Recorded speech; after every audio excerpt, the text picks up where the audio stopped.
সকালের মিষ্টি রোদে কেউ ভাবতেও পারেনি আর কিছুক্ষণের মধ্যে এই আনন্দঘন পরিবেশ পরিণত হতে যাচ্ছে এক রক্তাক্ত নরকে। 2009 সালের 25 ফেব্রুয়ারি ঢাকার পিলখানায় বিডিআর বাংলাদেশ রাইফেলস সদর দপ্তরে তখন বার্ষিক বিডিআর সপ্তাহ চলছে। চারদিকে উৎসব মুখর পরিবেশ, হাজার হাজার সৈনিক, তাদের পরিবার, দেশের নানা প্রান্ত থেকে আসা অতিথি এবং ঊর্ধ্বতন সেনা কর্মকর্তাদের উপস্থিতিতে মুখরিত চারপাশ। সকালের মিষ্টি রোদে কেউ ভাবতেও পারেনি আর কিছুক্ষণের মধ্যে এই আনন্দঘন পরিবেশ পরিণত হতে যাচ্ছে এক রক্তাক্ত নরকে। মাত্র কয়েক ঘন্টার তাণ্ডবে 57 জন চৌকস সেনা অফিসার সহ মোট 74 জন মানুষকে নির্মমভাবে হত্যা করা হয়।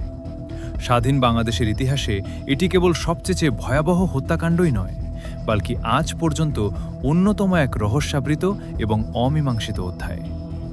সবকিছু শুরু হয় সকাল 9টার পর দরবার হলে বার্ষিক সম্মেলন চলাকালীন।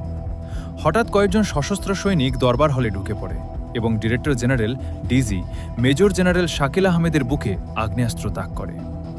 মুহূর্তের মধ্যে পুরো পিলখানা কেঁপে ওঠে মুহুর্মুহু গুলির শব্দে।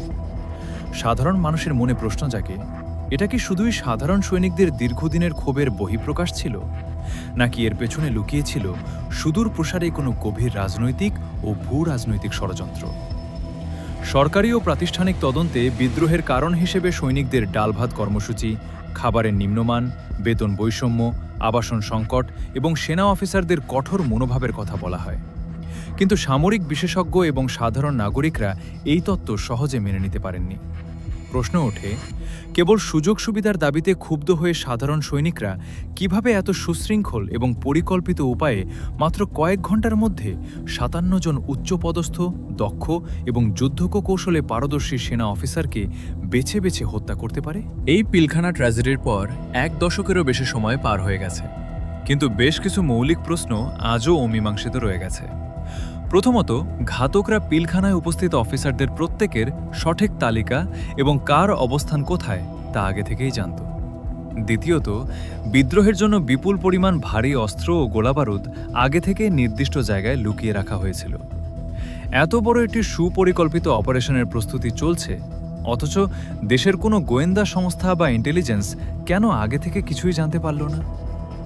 সবচেয়ে বড় রহস্যময় দিকটি ছিল, অপারেশন চলাকালীন সময়ে একটি বিশেষ মহলের নির্দেশে পিলখানা ও তার আশেপাশের এলাকার মোবাইল নেটওয়ার্ক সম্পূর্ণ কেটে দেওয়া হয়েছিল। কে বা কারা দিয়েছিল সেই রহস্যময় নির্দেশ? কার স্বার্থে পুরো এলাকাকে বাইরের যোগাযোগ থেকে বিচ্ছিন্ন করা হয়েছিল?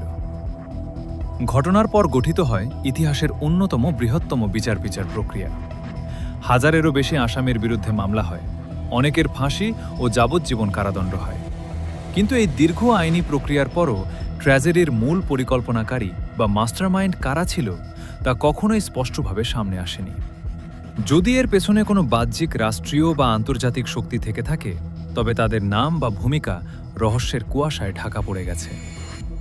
পিলখানা হত্যাকাণ্ডের পর দেশের সীমান্ত রক্ষা বাহিনীর চেইন অব কমান্ড পুরোপুরি ভেঙে পড়েছিল। পরবর্তীতে বাহিনীর ভাবমূর্তি ফিরিয়ে আনতে এর নাম পরিবর্তন করে বর্ডার গার্ড বাংলাদেশ বিজিবি রাখা হয়। পরিবর্তন করা হয় লোগো ও পোশাক এবং পুনর্গঠন করা হয় সম্পূর্ণ নেতৃত্ব কাঠামো। কিন্তু প্রাতিষ্ঠানিক এই পরিবর্তনের পরেও পিলখানার ভেতরের সেই রক্তাক্ত সত্য এখনো অন্ধকারেই রয়ে গেছে। রাজপথে যে স্বজনদের আর্তনাদ শোনা গিয়েছিল, যে মায়েরা তাদের সন্তানদের হারিয়েছেন, তারা আজও কেবল একটি উত্তর খুঁজছেন। আসলে সেদিন কি ঘটেছিল এবং কেন ঘটেছিল? শতাব্দীর এই ট্র্যাজেডি বাংলাদেশের সামরিক ইতিহাসে একটি স্থায়ী ক্ষত হয়ে থাকবে।